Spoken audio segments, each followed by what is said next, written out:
যারা জানো না এলটি ট্রান্সফর্মার কানেকশন, তাদের জন্য এই ভিডিওটা খুবই পারফেক্ট হবে। তো এটা দেশ কোম্পানির একটা দেখতে পাচ্ছ এলটি। তো দেখতে পাচ্ছ এইদিকে তিনখানা তার, একটা লাল, সবুজ, কালো। তো এইদিকে কিন্তু লেখা আছে, তার মধ্যে দেখতে পাচ্ছ ব্ল্যাক আছে কমন এবং গ্রিন আছে 8 ohms, রেড আছে 16 ohms।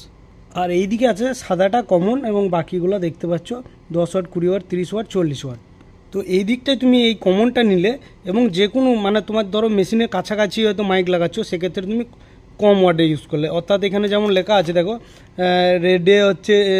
রেডে হচ্ছে 40 ওয়াট, তারপরে 30 ওয়াট, তারপর 20 ওয়াট। তো সেই হিসাবে তো আমি যদি 40 ওয়াটে ইউনিট ইউজ করি, তাহলে এইটা এটা কিন্তু মেশিনে ঢুকবে।